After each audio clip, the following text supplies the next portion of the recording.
Hey guys, subscribe for daily content, and if you're shopping for gear, make sure you check out the description for the newest items at some of the very best online retailers. There's also links for some of the items that I personally recommend. Thanks! What's going on YouTube? Metal Complex here, and today I've got another interesting knife review slash knife overview to share with you guys. This is the Spyderco Stretch 2, specifically in K390 steel. There it is right there, which is awesome. We're definitely going to talk about that. The Stretch 2 is a knife that has been around for a bit and is popular, and I just have not handled it yet. So as is the case with every knife that I review on this channel, I'm reviewing it partially for you and also partially for me. Thank you so much to McSquirgle for sending this in for review. Please give him a follow. It's because of people like him I'm able to bring you guys daily knife content. It's also because of my generous patrons. Thanks for supporting me. There's a link for Patreon right down below. And please make sure to follow me on Instagram at metal_complex. You can get this knife right now. In fact, it's actually got a few different forms. I will make sure the link down in the description includes this guy and every version of the Stretch that is available at the retailers that I generally have down there. So please make sure to check that out if you want to. Overall length of the Stretch 2 coming in at just a little over 8 inches overall. Blade length 3.5 inches and cutting edge about 3 inches. Very good.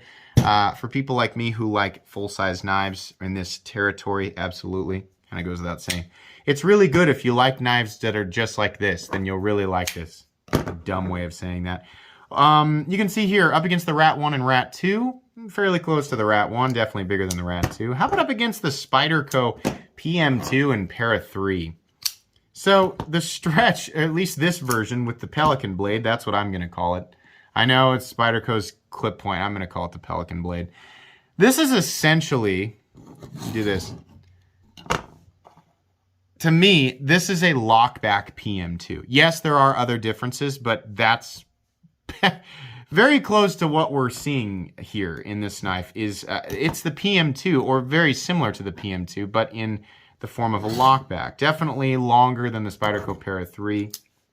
Blade, though, cutting edge and choil position is exactly the same as the PM2 with just a slight difference in overall shape. How about up against the Benchmade Reptilian, or in this case the Ritter Hogue and the Benchmade Bug Out? Definitely about the same size overall length as the Ritter Hogue, a little longer than the Bug Out, though I will point out the Bug Out still has roughly the same cutting edge. So it depends, you know, if you're like me and you like that choil, then great. If not, then, well, darn it.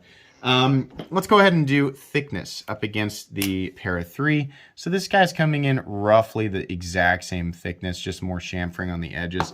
Length and height up against the PM2 and Para 3, we're really working with the exact same thing. If you enjoy carrying the PM2 and or Para 3, you're probably going to be okay with this guy. Height and length is very similar to the PM2, a little longer than the Para 3, but just as tall with that hump there. Let's go ahead and do a hardware check. Get out my tools. As per usual, my tools are very inexpensive and very recommendable. Got you guys woken up yet? Say everything with the same, you know, and this measurement is this, and this measurement is that. Then people fall asleep, right? Sometimes you got to yell at them. T8 for the pivot. Yeah. Show me potato salad. That bit from Family Guy is what I'm reminding myself of. Okay, enough laughing at my own weird jokes. I think the rest of these screws are probably going to be T6. Yeah, that's the case. There's a lot of them, and they're T6, which is disgusto barfo. But it's really not that bad. It's not a deal breaker. Just make sure you have a place for all your hardware. Make sure you have quality tools, quality bits, right? Like this stuff, and you're going to be okay. But yeah, you can take this apart. As far as I know, because that's usually the case with the Japanese Spydercos with the FRN, or any Spydercos with the FRN that actually have screws. Some of the pinned ones you can, and some of the pinned ones you can't. I believe this one is going to. I just realized I tightened the pivot down on that and didn't even realize it. We're going to back that out just a bit. That is a sensitive pivot. I literally don't even have to use the driver to get the action loosened back up to where I can move it easily. But anyways, yeah, it shouldn't be that difficult to take apart. You just need to have, you know, place for all your screws. I like to use a magnet. That's a good way to do that. How about blade stock thickness on this guy?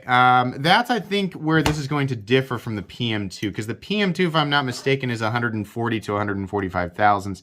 This guy, however, is much thinner. 112,000. So this guy's gonna be, I bet I can tell. Whoops, sorry everybody at home, earthquake. You know what? Down at the edge, they're pretty close. This guy's probably got a little bit of advantage. PM2, right? Much thicker on the stock, right? But this guy's a little bit thinner at the edge. The PM2 does get fairly thin. Not crazy, right? Those of you who are like, oh, my knives are 13 thousandths behind the edge. All right, cool. This will work just fine. Anyways, weight. What are we looking at for materials? We're looking at FRN, or whatever Spyderco uses, injection mold plastic. We do have, fortunately, some reinforcement. Let me get my flashlight out. You can get my flashlight in the description if you want. We do have some reinforcement with some steel liners, stainless steel liners, that are milled out for weight reduction. So it's a full-size knife, but I don't think this guy's going to come in much more than about 3.5 ounces. Let's find out. Okay, yeah, almost right on the money. 3.67 ounces. I think the ratios there are pretty good. Some people might disagree with me. That's fine, whatever. Pretty darn good. I'm happy with the weight on that. And if it's going to carry like the PM2, great. Moving on here, let's talk about the knife itself. So these are made in Seki City, Japan. Yes, Japan is different than China. Gosh, it sounds stupid to say that out loud, but you wouldn't believe. You wouldn't believe some of the comments that I get. Yeah, Japan is different than China. Moving on here, we have K390 steel. What is K390? K390 is a lot like CPM M4, but on steroids. In fact, that's what you'll see if you Google it. We're looking at a steel that is in, and not that these are specifically a class, but your high toughness, good corrosion resistance, not stainless sort of steels. So your Maximate, your M4, and your K390. I think we can probably put Rex 45 in there. Are they all the same steel? No, they're definitely different. Maximate, it's gonna be boasting the highest edge retention, the potential edge retention of the bunch, followed by K390, and then I believe, now this is assuming optimal heat treat, followed by K390, then Rex 45, and then M4. Again, if they are all heat treated optimally, of course you have to consider blade geometry, right? But generally speaking, if we're working with the same geometric shape for the blade and consistent optimal heat treat across the board for all steels, that's generally what you're looking at. K390 will be a little bit tougher than Maximate. Not quite as tough as Rex 45 or M4. Now, obviously, there are other steels that I could group together here, but as far as popular steels that a lot of us are aware of, right, that's why we're grouping them together. I'm not a metallurgist. I'm just a guy who reads, and I am no different than literally everybody watching this video. So I can make mistakes. Some of this information may not be perfectly accurate. I believe the corrosion resistance of K390 is somewhat similar to Rex 45 and M4. I'm not sure which one's on top. It's a safe bet, though, to say that if you favor the combination of edge retention and toughness over corrosion resistance, K390 will be your friend. My experience with K390 is it is wonderful. I have a K390 Ladybug on my keychain that gets used all the time. Oh my gosh. It's great stuff. It's really, really great stuff. It will patina. In fact, you can actually see some discolor. It's not really a patina yet, but K390 kind of takes on this bronzy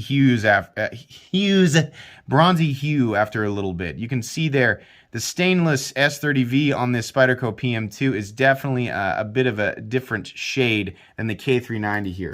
Eventually, your K390 is going to look a little more like what's happening to the Maximate. This Maximate blade really is doing pretty well. But it's just going to have a little... I found that to be the case with K390 for whatever reason. It just likes to have this sort of bronzy, light bronze look after a little bit.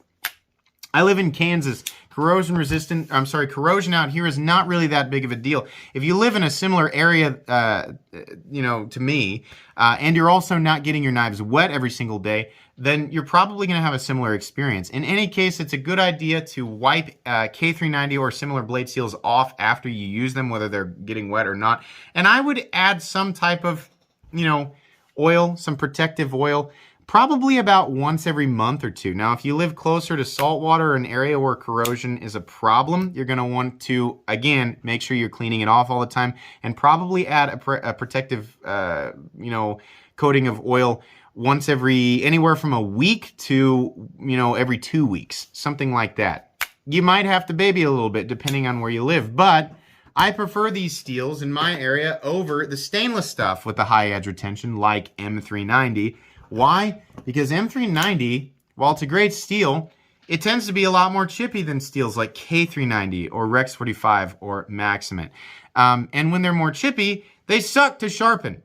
It's doable, but it sucks to sharpen a chip. To reprofile a blade to get a chip out of it, it sucks.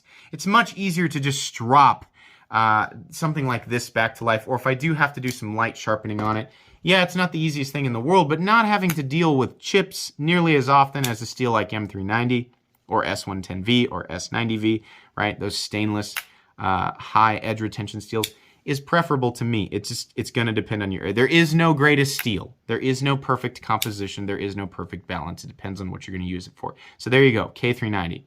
Blade shape looks good, extremely utilitarian, very ergonomic on this guy. This is a very, very comfortable knife. I love it. Everything but the clip.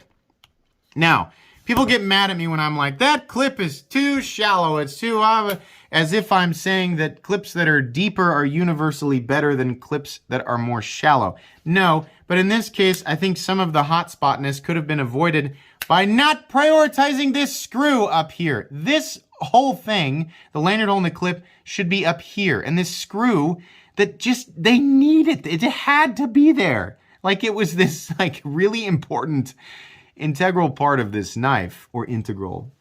People get mad at me on pronunciation. If you want to correct me on pronunciation, you're welcome to, but I gotta be honest with you.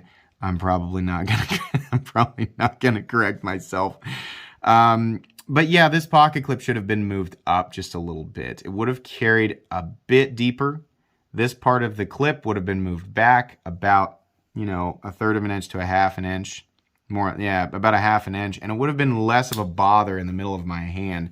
This is the type of knife that you're going to choke up on hard every now and then. This is a lockback. It can absolutely be used hard. But that tip is so delicate, I can't do any hard work. How am I going to screw in all my screws with that tip? How am I going to pry the engine out of my 3/4 ton 1994 Chevy Silverado? Don't do that with a knife. Don't do that with a knife. Use the right tool, right? This is definitely a hard use cutting tool for sure. You're going to be gripping hard here, pushing this blade through dense material, right? Whether it be cardboard, wood, rope, rubber, whatever it is. This is the type of knife that you can definitely take out and use hard like a knife. Not like a grappling hook or a sledgehammer, right? That if you need a grappling hook, use a grappling hook. You need a sledgehammer, use a sledgehammer, right? Anyways, I think we're probably, are we beyond the point in the knife world where people still consider those logical tests? Gosh, I sure hope so. I sure hope so, because that was a dark time in the knife world. This clip should have been mounted higher. It's not a deal breaker, right? It's okay. This multi-directional texturing that they've got here will absolutely lock you in on this knife. It doesn't matter if you have bare hands or gloved hands in a wet environment or a slippery environment. You are locked in on this knife. And there's lots of room to move around and get the grip that you want, right? You want to go here, you want to go here, you want to go here, you want to go here. You want to hold the thing upside down, right? You want to hold it like this. I don't know why, but you could. And you're definitely locked in because of that texturing. It's not the prettiest stuff in the world, especially with this pad right here. And I understand the pad is the landing zone for the pocket clip so that it goes in and out of your pocket smooth and it's not fraying up your pants with this stuff, but you're locked in is what I'm saying. The opening hole, as is the case with most Spydercos, it makes this a breeze to open. I probably should have backed that out just a little bit more because truthfully this was doing what it was supposed to do when I got it, and I, for whatever reason, loosened it too much. So the idea here with the lockback is in order to, it's not the easiest thing in the world to manipulate, especially up against something like the Spyderco PM2 with a compression lock. This is a little easier, but if you're going to do it with one hand, open it up, keep your index finger up here so that when the blade drops, your finger is interacting safely with the forward choil and not the blade. Then you can readjust your hand and close it. Not the easiest thing in the entire world, but you'll get used to it. Of course, the safest way to close this is with two hands. But we're in, fidget factor's a thing right now in 2020, right? It's got to be one hand manipulable. Manipulatable. That's not a word. You have to be able to manipulate it with one hand in order to get that fidget factor stamp of approval. You can absolutely do the reverse. Fail. You can absolutely get the reverse flick with this guy, and you can definitely do the forward flick with this guy, but truthfully, it's easier to just wheel it out. Satin finish, I wish it was tumbled, but it's not. It's satin. That's probably going to help resist corrosion a little bit better than a tumbled finish. Why? Because the tumbling leaves little pits, micro pits in the blade, and those can technically trap moisture and can speed up the patina and what eventually might be corrosion, especially if you don't clean it off, so I can understand why they did that. Edges up here, pretty sharp, which is annoying, but if you need to, you can strike a ferro rod off of it. That's not my world. If it's your world, then there you go. But yeah, the inside of the hole here is nicely knocked down. This is a Sal Glesser design. That does not surprise me at all because, you know, so is the freaking PM2 and the Para 3. There's a massive similarity here, absolutely. I think it's important to point out that some of the other Stretch models have a different blade shape, but yeah, it's all Sal Glesser. It's very Sal Glessery. Anyways, Spyderco logo, K390, Seki City, Japan, and that's pretty much it. Very much love forward choils on Spyderco knives. The hump here can definitely dig into your hand, but it should be all right. If you start to feel, you know, like this is really rubbing on you, then wear some gloves. If you're going to use the knife that long, wear some gloves. Back lock, it's great. Got that little divot there. It's very comfortable to engage and disengage. This is a fully ambidextrous lock, so lefties, you can rejoice. Just switch the clip over to the other side, and you should be able to manipulate it with your left hand just fine. Let's see here. This side of the knife is literally identical. You can also mount it for tip down if you want to, and there's no flipper tab, so yeah, you know, tip down, folks, knock yourself out. You can totally do that. Lockout, no up and down play. Is there a little bit, or is it flex? Let's try a few different means of opening. Okay, we're good there. How about a slow open? For some reason, the slow open feels like there's some flex in the lock. Maybe a little bit. Obviously, flex in a lockback is not ideal, but it's not the same worry as flex, up and down flex with a liner lock, because that means the geometry might be slipping. The flex might be because the lockback itself is attached to injection mold plastic, which absolutely moves a little bit. That might be the case with all injection mold plastic knives, right? I bet it's more so due to that than improper geometry. It's looking just fine. How about side-to-side play? No, we're good there. It was weird that I got it when I slow opened it, but not when I... Yeah, so now it's totally solid. Okay, well, on knives with injection mold plastic scales, there might be a little bit of flex. I really doubt it's something you need to worry about. If you find yourself doing this a lot with your knife, right? If you find yourself trying to hammer with your knife a lot, it might disengage. If you find yourself putting the blade in a vise, right? And then beating on the other side of the handle with a sledgehammer or a maul, right? Or shooting it with a rocket launcher, it might just disengage. Don't do that and you should be okay. But just so you know, that's the case there. How about centering? Yeah, I'd say we're good there. Okay, so what does this come in at? The standard one in VG10 comes in at $100. Ignore that one. I'm not interested in VG10 steel on anything, me personally, and I understand the steel will work fine for EDC, but me personally, if we're gonna throw my own personal sense of value at knives, I am not interested in VG10 on anything that costs more than about $60 right now. It is absolutely 100%, cannot change my mind, no matter how hard you try, worth going up to K390 over VG10 for an additional $40, $35, something like that. Unless you absolutely 100% have to have a stainless steel. I think they do have another offering for this knife in a different stainless steel. It's hard to say. This is the first time I've ever handled the Stretch. But me personally, I would definitely go with K390. Again, if a stainless steel is something that is non-negotiable with you, then that's what you are going to go with. For everybody else, K390 for sure. The only thing that really bothers me about this knife is the position of the clip and the number of individual pieces of hardware. Then again, you have to consider the lockback needs to be able to be held in place, and then the rest, I think they probably could have done away with this screw, right? This could have been moved back and the pocket clip could have been up here and you probably would have the same thing. This is a wonderful tool, a very straightforward cutting tool. For those of you looking for a straightforward cutting tool with the ease of manipulation and convenience of the Spyderco opening hole, gosh, this is an excellent choice. I'm super bored by lockbacks, but this is a great lockback. This is definitely one of the best lockbacks I've ever handled. This is easily a recommendable knife. Good value, great steel, good design. It's good.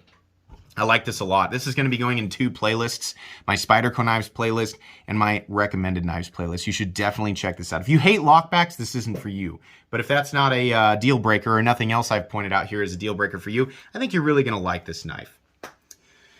Anyways, I think that's going to be pretty much it. Thank you so much to McSquirgle once again for sending this in for review. Make sure to follow him. Make sure to follow me on Instagram at metal_complex. If you enjoyed this video, leave a like. If you'd like to check out my other content, I do, of course, have lots of videos of knives that are either expensive or inexpensive that I do or don't like, so check those out. And if you enjoy all my content, go ahead and click on that Metal Complex logo right there and subscribe because there's definitely more coming. Thanks again for watching, everybody, and have a great day.